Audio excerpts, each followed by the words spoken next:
Good to see all of you again. I hope hugs went well on the weekend. I'm just still a little bit coffee, so hopefully you guys can hear me okay, and my voice doesn't give up on me. But today we'll go through enzyme inhibitors and just what can happen, just some practical applications of inhibitors. Okay, so it includes alcohol and HIV protease. So first of all, there's irreversible inhibitors, so they bind permanently to the enzyme. Okay, and they're going to bind to the active site, and they're going to form a covalent bond, right? So a covalent bond is a strong bond, which is a lot harder to break than a weak bond. So reversible inhibitors, they bind temporarily because they only form weak bonds, so it's a lot easier to break them. And they're going to be in an equilibrium between bound and unbound state, right? And the higher that the binding affinity of the inhibitor for the enzyme, the more of the enzyme that will be inhibited, okay? So there's three types of reversible inhibitors that you should know about. And so in the midterm test, in your multi-choice questions, they're going to give you a Lineweaverburk plot, and they'll show two different lines, and you have to be able to identify what sort of inhibition is being shown, okay? And it also comes up in the final exam as well. So you need to be able to calculate the Vmax and the Km from looking at the Lineweaverburk plot, okay? So you will be examined on this. It comes up nearly every year. And so the first one we have is the competitive inhibitor. So this is kind of like the easiest one to visualize. So they're called competitive inhibitors because they compete for the active site with the substrate. Okay, so they're going to bind at the active site, which is the same site that the substrate would bind. Okay, so they're competing for the same spot. And because if they're going to bind to the same spot, they should have a similar shape, right, in order to bind at the same spot. So they're going to have a similar shape to the substrate. And the Vmax is going to be unchanged. Okay, because if you have a lot more substrate than the inhibitor, it's more likely to bind to the enzyme compared to the inhibitor. Okay, so if you had, say, like 1 million substrate and there's only one inhibitor, then it's much more likely that the enzyme is going to be bound to the substrate and not the inhibitor.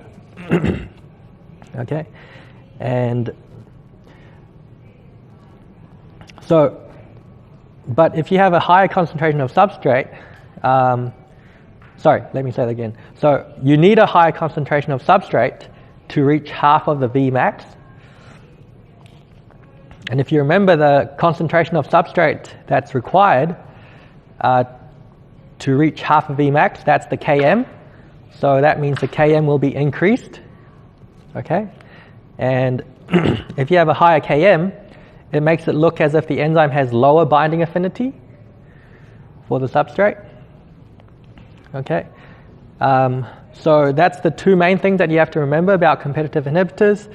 The Vmax is unchanged, and the Km is increased.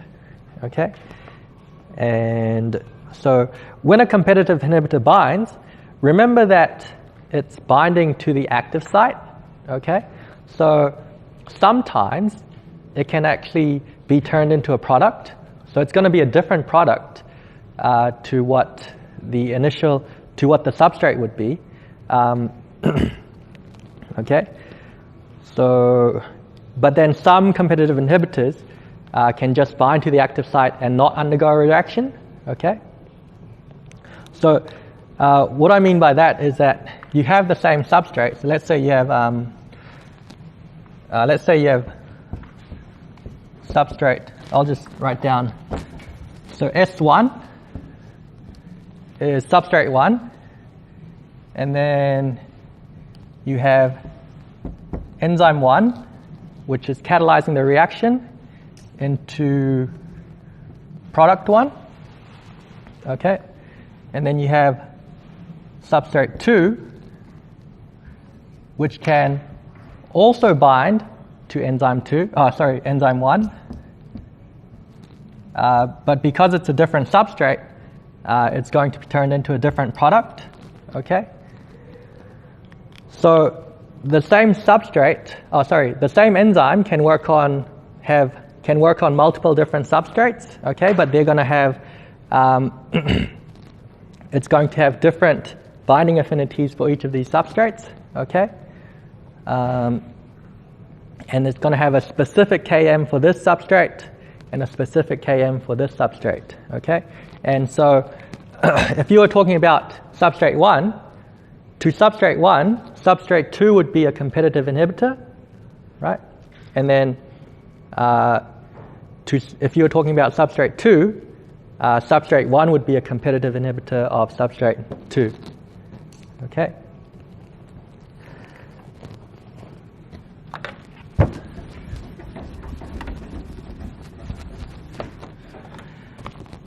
So we'll draw a Lineweaverburk plot showing the effects of a competitive inhibitor. So you've got the y-axis and the x-axis.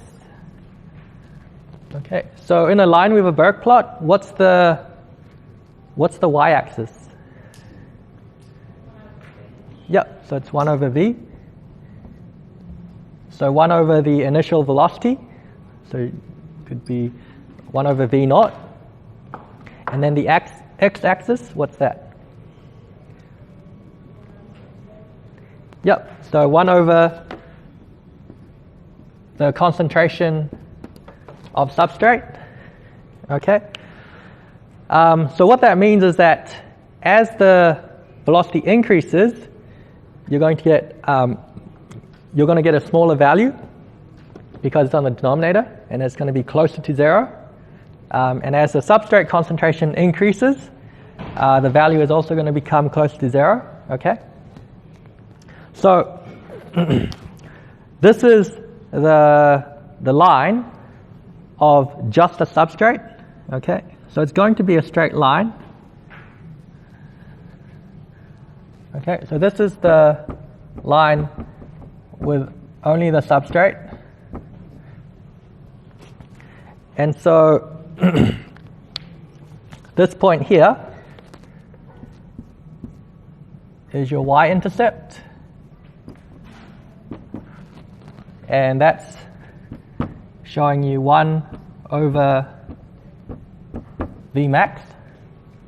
Okay, and this point here is where it crosses the x-axis, is your x-intercept, and that equals -1 over the Km. Okay, so then if you had a competitive inhibitor, this line is going to get steeper. Okay, so one thing to remember is that whenever you add an inhibitor, the line is going to always get steeper. Okay, and the difference between the 3 types of inhibitors, the 3 types of reversible inhibitors, is where the rotation of axis is. Okay, so for competitive inhibitors, the axis of rotation is going to be at the y-intercept, because remember that the Vmax doesn't change. So the y-intercept, so 1 over Vmax will also stay the same. So this is your axis of rotation, and it's just going to be steeper. Okay, so you're just going to draw a line that goes through the y-intercept at the same spot, and that's your line with the competitive inhibitor. Okay.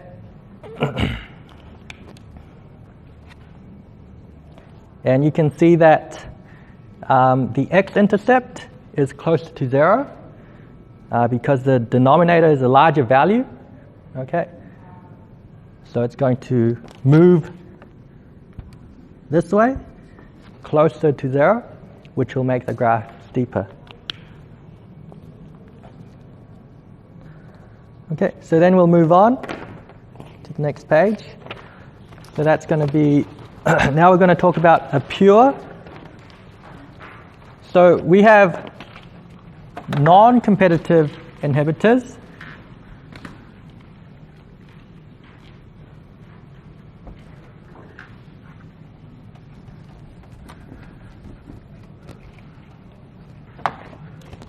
So a non-competitive inhibitor, there's two types of non-competitive inhibitors. There's a pure and there's mixed, okay? And they're called non-competitive because it binds at a site other than the active site, okay? So they're not competing for the same active site. But when it does bind, it prevents the enzyme from catalyzing the reaction.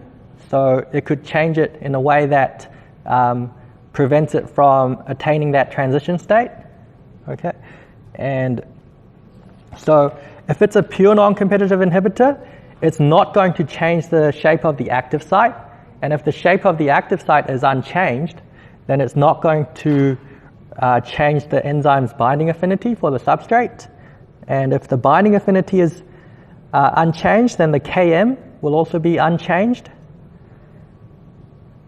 And Vmax is going to be reduced because the enzymes that have bound to the non-competitive inhibitor, they've essentially been taken out of the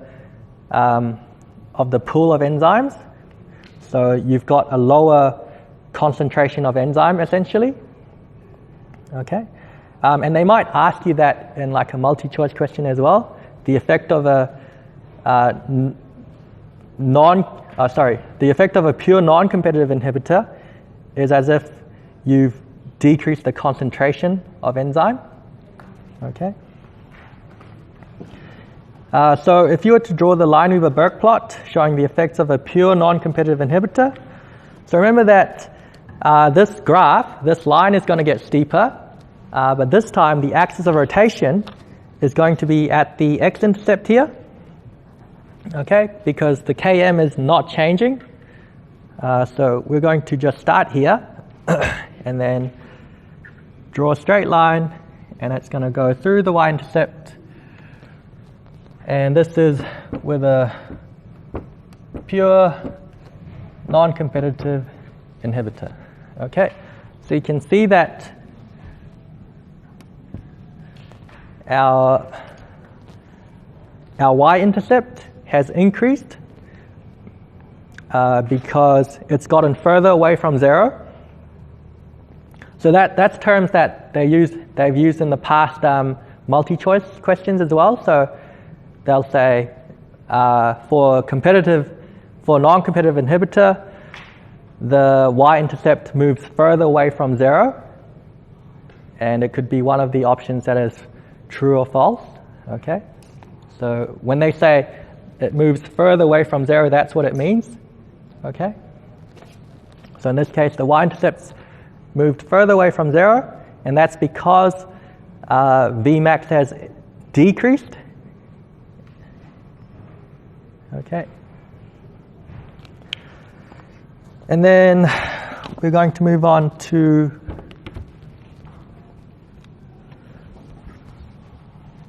we'll move on to mixed non-competitive inhibitors. Okay. So we've had, for competitive inhibitors, our axis of rotation was here. And then for a pure non-competitive inhibitor, our axis of rotation was here. So it makes sense that if you're a mixed non-competitive inhibitor, the axis of rotation should be somewhere in the middle, right? So between here and here. So it's going to get steeper again, but the axis of rotation is going to be here, right? So then we're going to draw a line just intersecting that the other line, the substrate-only line, somewhere between the X and the Y intercepts.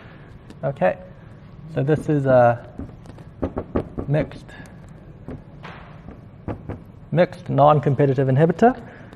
Okay, so in this case, both our Km and our Vmax has changed.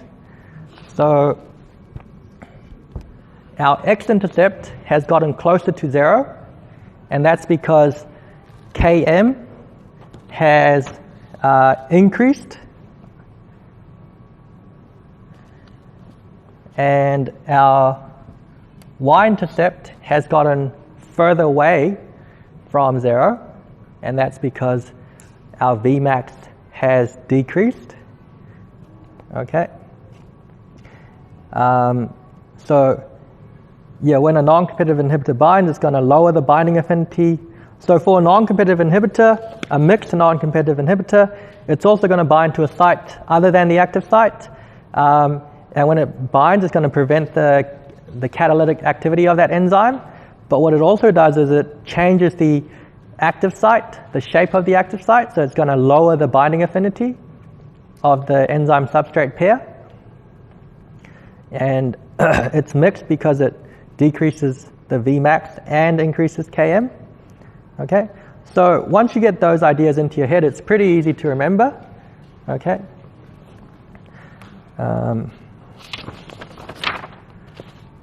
So on our next page, I've just got some examples of multi-choice questions that have come up in the past exams. Okay. So an enzyme catalyzed reaction in the presence of a competitive inhibitor. So A has the same reaction rate at all concentrations of inhibitor, or B has the same velocity as the uninhibited reaction at subsaturating substrate concentrations.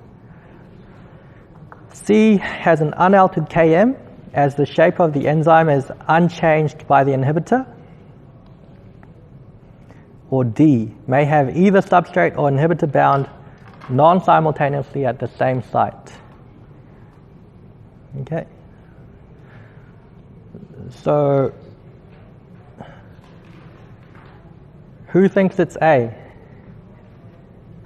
Anyone think it's B?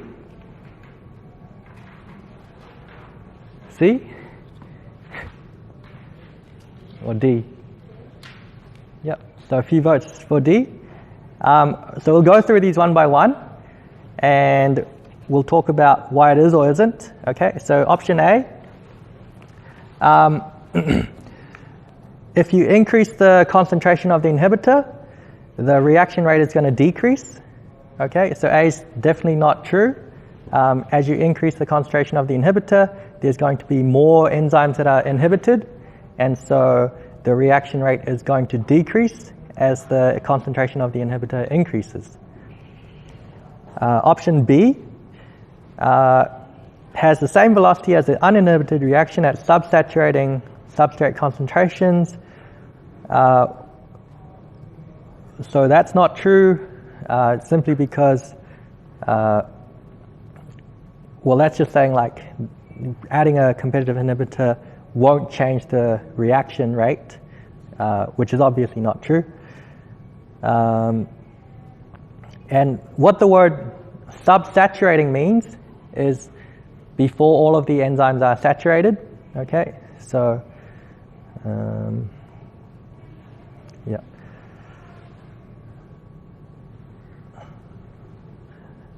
And then C has an unaltered Km as the shape of the enzyme is unchanged by the inhibitor. So remember that with a competitive inhibitor, the Km is increased because the binding affinity is lowered. Okay, so the thing that's unchanged for a competitive inhibitor is your Vmax, right? So the Km is going to be changed. And then option D is true.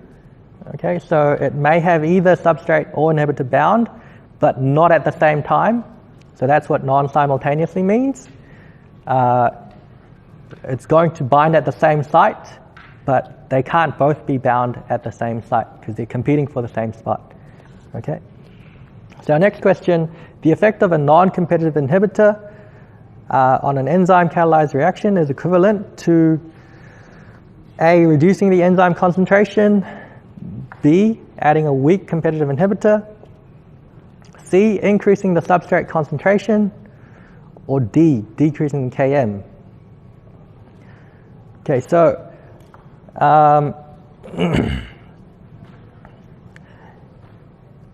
we talked about this before, so who wants to take a guess at what the answer is? Yep, so that's right. If you have a non-competitive inhibitor, you're always going to have some enzymes that are disabled, okay? And that means that it's as if you've got a lower enzyme concentration, okay? Yep. And then our next question, the graph below shows kinetic profiles for an enzyme catalyzed reaction in the presence and absence of an inhibitor. What type of inhibition is shown? Okay, so you can see there that the axis of rotation is at the y-intercept. And what does the y-intercept show? It shows, yep, so it shows 1 over Vmax. So you can tell that Vmax is unchanged. And if Vmax isn't changed, that tells you that it must be a competitive inhibitor. So your correct option there would be A. It's competitive inhibition because Vmax is unchanged. Okay. So we'll move on to receptors.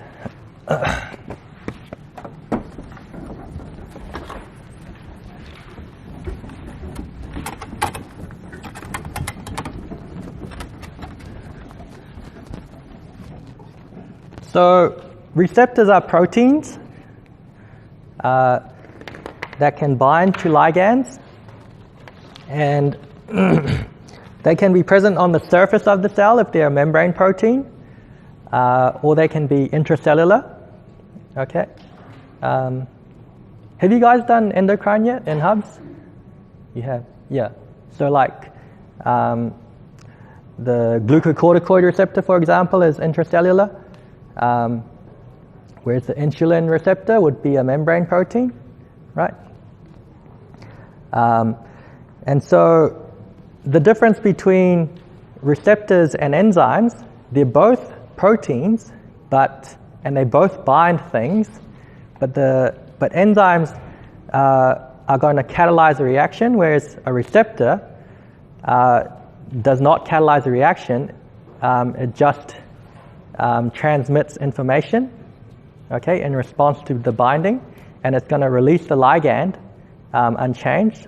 So anything that binds to a receptor is called a ligand, and a ligand, so if the ligand activates the receptor, then the ligand is an agonist. And if the ligand binds the receptor but doesn't activate it, then it's called an antagonist. Okay? So having an antagonist is pretty much like analogous to having a competitive inhibitor, right? So if you have something that binds but doesn't activate it, but it's blocking the site for an agonist to bind, right? So then you're going to prevent the activity of that receptor. So a lot of drugs that we use, a lot of the medicines that we take are antagonists, okay? Like for example, when you get nervous, there's something that you can take called beta blockers, or if you have heart disease, you can take beta blockers. So adrenaline, which is released when you're nervous, adrenaline will bind to beta receptors on your heart, and if you take beta blockers are antagonists of that beta receptor, and they're going to bind there, but they're not going to activate the beta receptor, but they're going to prevent adrenaline from binding to that beta receptor. So then even when you have a release of adrenaline when you're nervous, it's not going to result in an increase in your heart rate, right? And then alcohol. So alcohol, the alcohol that we drink is ethanol, okay? So ethanol So an alcohol is basically any hydrocarbon chain with a hydroxyl group. So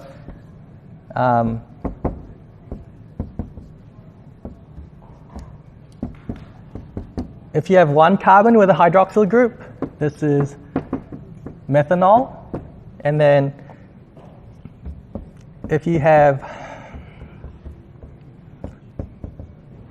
two carbons,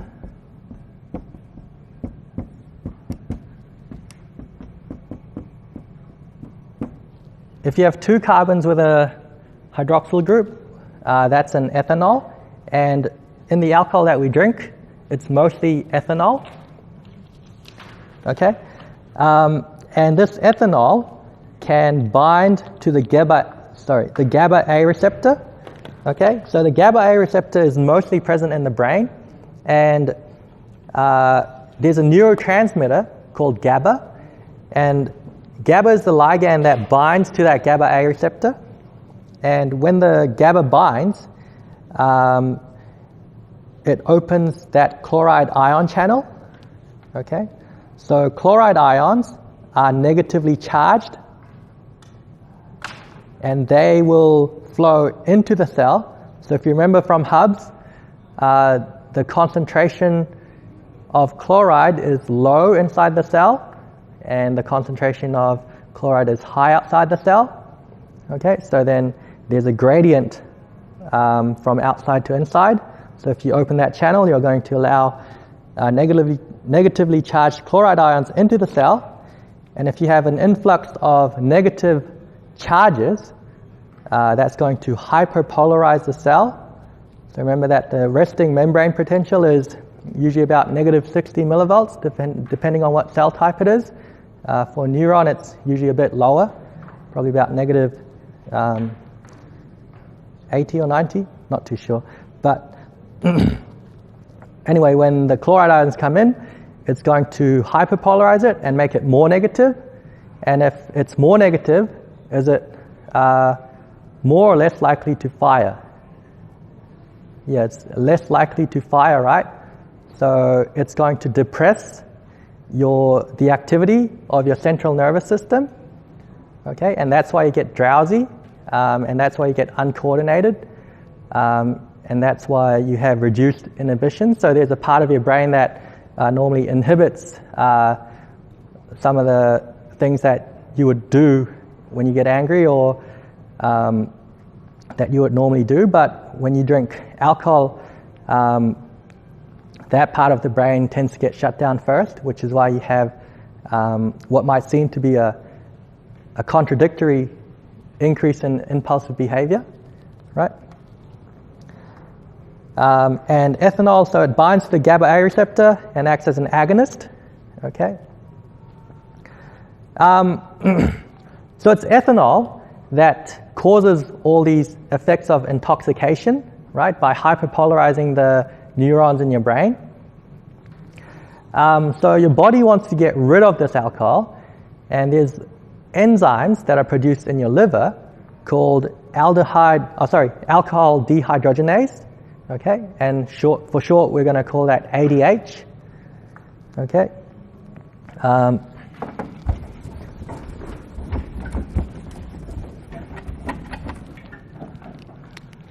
So you've got ethanol,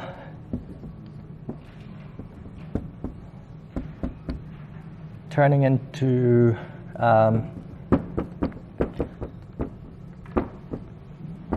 acetaldehyde.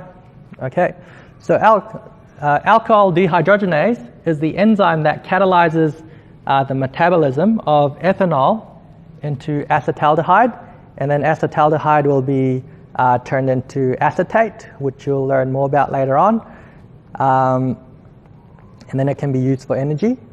And so the Km of ADH for ethanol is 0.45 millimoles, and then the Km of ADH for ethylene glycol is 30 millimoles. So this means that ADH would it have a higher or lower affinity for ethanol compared to ethylene glycol. Yep, so it's going to have a high affinity because the Km for ethanol is a lot lower, right? So it's about 60 times, there's about a 60 times higher affinity for ethanol, okay? Which means that you'd have to have 60 times the concentration of ethylene glycol in order for the enzyme to bind to ethanol and ethylene glycol at the same rate. Okay. So ethylene glycol is important because it's a component of antifreeze, and so children can drink it accidentally, or if someone wants to end their own life, it's something that people might choose to drink. So ethylene glycol is very similar. So if you look at the structure of ethylene glycol, it's actually very similar to ethanol. It's just got an additional hydroxyl group. And so it's also capable of binding to the GABA A receptor because it's got a similar shape, right? And when it binds to that GABA A receptor, it's going to act as an agonist. And so it's going to open up those chloride ion channels and cause the hyperpolarization of the neurons, which will result in the same intoxication effects. And ethylene glycol is also metabolized by ADH, alcohol dehydrogenase, into glycolic acid and oxalic acid. So these metabolites, glycolic acid and oxalic acid, are much more harmful to the body than the substrate ethylene glycol itself. So therefore, giving ethanol as a competitive inhibitor of ADH will prevent the production of the toxic metabolites, which will allow time for the ethylene glycol to simply be excreted out in the urine. Okay, so if you just leave the ethylene glycol in your blood, it's going to circulate through your kidneys, and the kidneys are going to filter them out unchanged. Okay, whereas so what you want to do is you want ADH to you want all of the ADH in your liver to bind to ethanol instead of binding to ethylene glycol.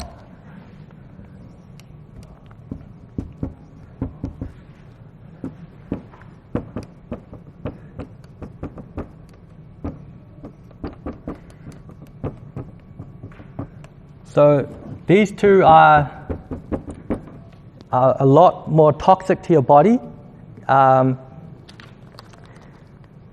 Basically, oxalic acid can, so you don't need to know this detail, but oxalic acid can combine with the calcium in your blood, and then they can form calcium stones, which will precipitate in your kidneys, and so you'll have these big rocks basically forming in your kidneys. Okay, and then your kidneys will be destroyed, basically. So what you want to do is you want to prevent ADH from binding to ethylene glycol, and if you give the person ethanol, the ADH will preferentially bind to ethanol and leave ethylene glycol alone, and then the ethylene glycol can just be filtered out in the kidneys. And ethylene glycol won't bind to calcium and form those stones. Okay. So we'll move on to HIV protease. So HIV protease is an enzyme produced by the human immunodeficiency virus, otherwise known as HIV, in order to turn the non-functional precursor proteins into functional proteins necessary for virus replication. Okay. So HIV protease is made up of two identical subunits.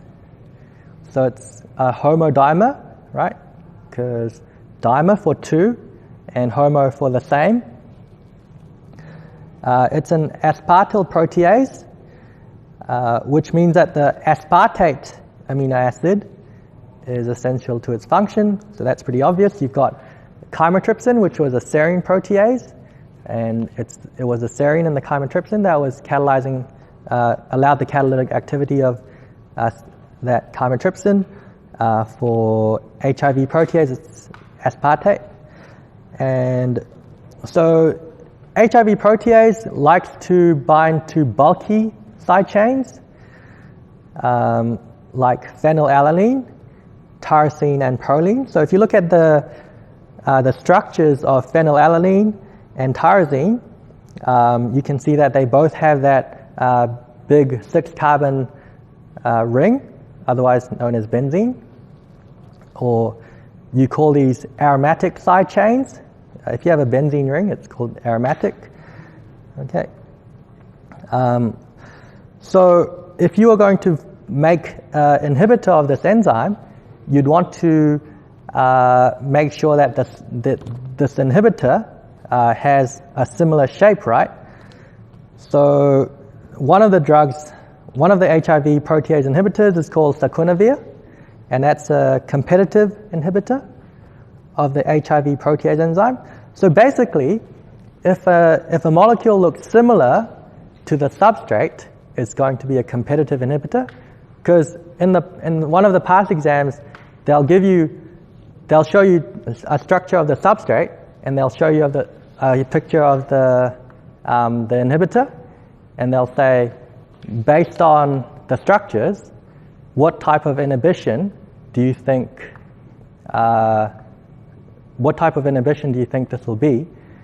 And so usually it's going to be quite similar, and then you can say, oh, it's similar, so it'll bind to the active site, and so it's going to be a competitive inhibitor.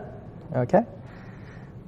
And so you can see that in the middle there, it's got that 6-carbon ring, that benzene ring. So that's going to be the side chain that fits into the active site. And by binding to the HIV protease, it can inhibit the production of the functional proteins and prevent the HIV from multiplying. Okay. So just a couple of questions to finish off. Which one of the following is used to describe a drug that binds to a receptor without activating it? Who wants to shout an answer? Yep, so B, antagonist. That one's pretty easy. Alcohol is an agonist of the GABA A receptor. By binding to this receptor, what effect does alcohol have? Yep, that's right. So D is correct. GABA A receptor is a chloride ion channel, and when negative charges enter, it's going to hyperpolarize the cell and decrease the activity of that cell. Okay, so thanks very much. Oh, and next week I'm going away on placement, so I'm going to Motueka for a week. So Motueka, yeah, so that should be cool. Yeah, so I won't be here next week. So I'll see you after the holidays. So have a great holiday, and I'll see you after. I'll try and, because you've got your BIOC mid-sem test the first week back, so I'll try and do 2 hours that week, just so that we can have a catch-up and then also go over things that might come up in the exam. So I think, so for the mid-sem exam, they give you, it's usually 50 questions and 50 multi-choice questions. And before the exam, they give you a question bank of 150 questions. And out of those 150 questions, I think 20 of them will come up in the exam, and then 30 will be new. Okay? So, yeah, I'll go through all of those, and we can go through them. Okay? So, right. See you then. Thanks. What do you know? Oh, we have to go to a rural community and spend a week there. And so we're just visiting the fire service, high schools, St. John's, cool. And all these other places. Yeah. Whereabouts is it? Motueka? Oh, like next to Nelson. Oh, shit. Yeah, it's like a 10-hour drive. Yeah, Surely it. yeah. Oh, we get to like stay in Hammer Springs, like which is halfway. Yeah, and they like pay for our accommodation, so it's pretty good. Yeah. Just a question. Is this supposed to say alcohol dehydrogenase then? Oh, yeah, shit. Okay. Yes, so Okay, supposed to say okay, thanks. alcohol.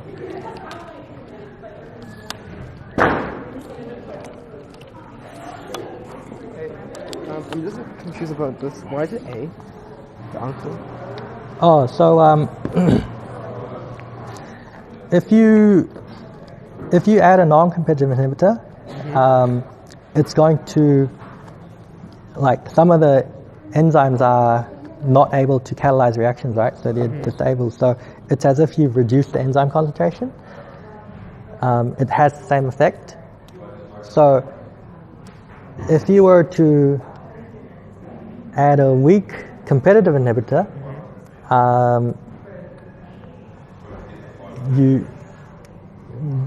this wouldn't make sense because if you had a weak competitive inhibitor,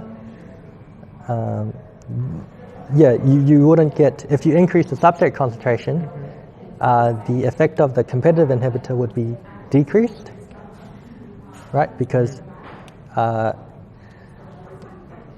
the action of a competitive inhibitor is dependent on the substrate concentration. And C is false because if you increase the substrate concentration, you'd get a higher rate of reaction. And if you decrease the Km, then there'd be higher binding affinity, right? So then there'd be more reactions going on. Yeah. I was confused why non-competitive inhibitors have enzymes that are disabled. Well, it just means that, so if you were to, so that should more be like some enzymes are permanently disabled, okay? So if you if you had a competitive inhibitor, right? Then if you increase the amount of substrate, then the effect of the inhibitor would disappear, right? Yeah. So then it doesn't look as if you've reduced the enzyme concentration because the enzymes can all be functional if you have enough substrate. Whereas if you have a non-competitive inhibitor, even if you increase the substrate concentration to infinity, you'll never get an increased enzyme activity.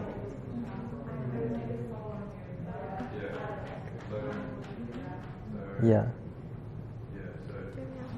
Thank you. All right.